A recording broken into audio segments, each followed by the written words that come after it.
This is Twit.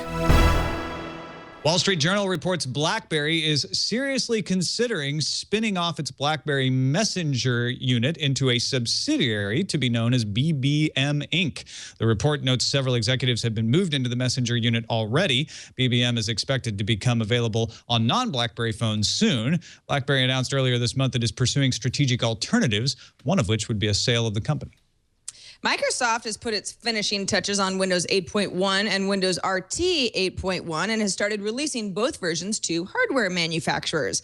However, consumers still need to wait until October 18th. That's when Windows 8.1 is launched to the public before we can all purchase the update and start using it. Windows 8.1 was designed to fix some of the issues in Windows 8 and win over the public with a touch-friendly approach to desktop computing.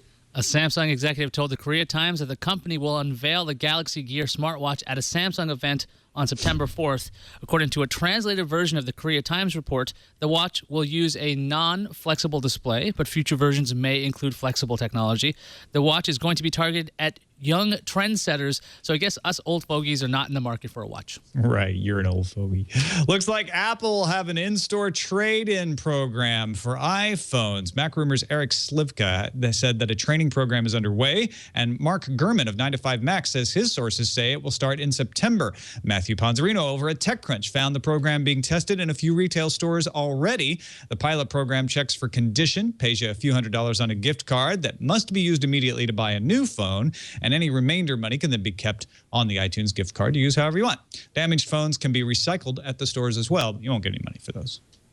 Amazon has launched its new Mobile Associates API that gives Android and Kindle Fire developers the ability to earn up to 6% of every sale from goods users buy on Amazon.com through in-app purchases. Developers can sell a single item from within the app or point to a category of products or bundle physical and digital goods together.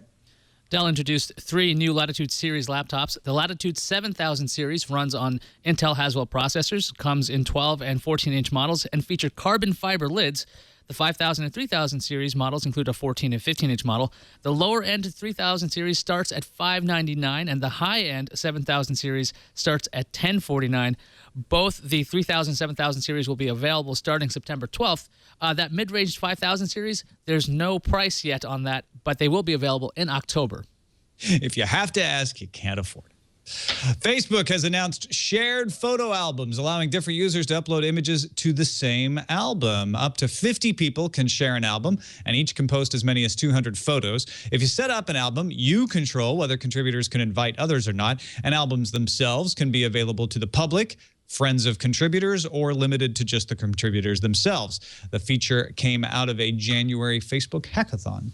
Speaking of Facebook, the company is getting ready to pay out $9 million to approximately 614,000 users as part of a $20 million legal settlement brought on by users after Facebook displayed their pictures in sponsored stories ads without permission. Yeah, we're going to be so rich. In fact, individual payouts will be $15 each. Whoa. Well, at least that's higher than the $10 payout that was proposed under an earlier version of the settlement. So it's looking up for us. The payouts will only go to those who responded to a notice earlier this year. It's too late to do it now. Darn it. Not rich. Apple TV inched forward in features and revealed a little more about who it might have been in negotiations with. The Apple TV now has apps for music video service Vivo, the Disney Channel, and Disney XD, though you have to verify that you have the right cable provider to use those. The Weather Channel and Smithsonian apps, however, don't require any verification. The U.S. gets all these channels, and they'll vary in availability by region elsewhere. ARM announced it's picking up Sensinode, a startup that makes Internet of Things software. Sensinode helped build a compression format for IPv6 that allows for low-power, low-bandwidth wireless links. ARM said it's going to continue to sell Sensinode's products. Financial terms of the deal were not disclosed.